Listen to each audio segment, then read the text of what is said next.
Bom dia, mi da Franklin e benvenuti na mi channel. Hoje mi também mostro posso um novo jogo de Sonic 2.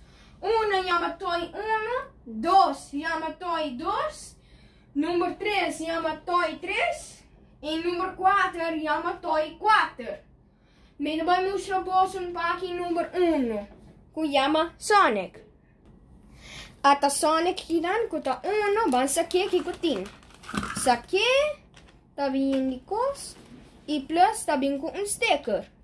E tabing com kos que você pode usar, você pode correr, você digo just one track e é também. Wax wheels, Sonic 2 e ata Sonic que tá correndo. Ok. Agora você vai set it up. Ata Sonic harma, pero un minuto vai poner stickers, pero você pode poner stickers que tá arriba e cos blanco na aqui. Vamos a esta traja.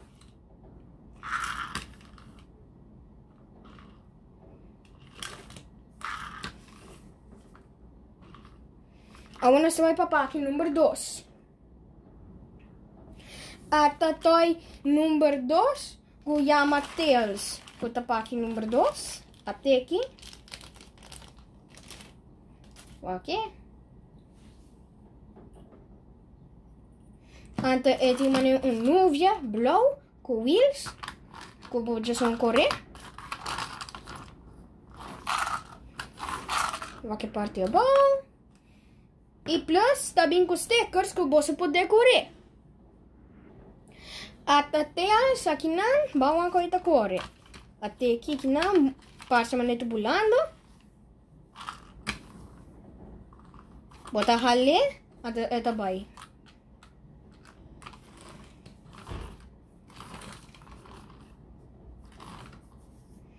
Nós vamos para aqui número 3. Até toy número 3 com da Sonic. Até aqui. Oh, isso aqui não tem bem com stickers. Ok, até aqui. Tapar-se, maneta correndo ali. Oh. Isso aqui tá já só correr. E já só ali para trás. E tá corre.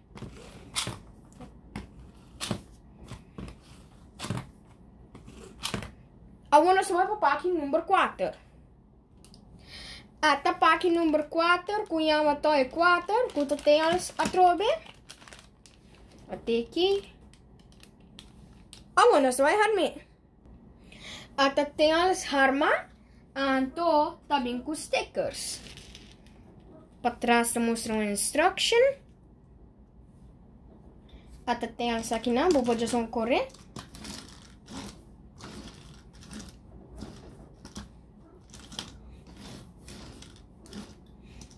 Wax o cara. E wheels é bom. Tem wheels. Eu vou me dar uma mostra full. Boso e com hunganan. De 1 até 4. Se aqui tá full e com hunganan aqui. 1 até 4. 1 tá Sonic. 2 tá Tails. E 3 tá Sonic Atrobe. E 4 tá Tails. Para na ayama ng tour. E número ng Toy 1. Danke para ver meu vídeo. Like e share e subscribe. Danke, passa um doce dia.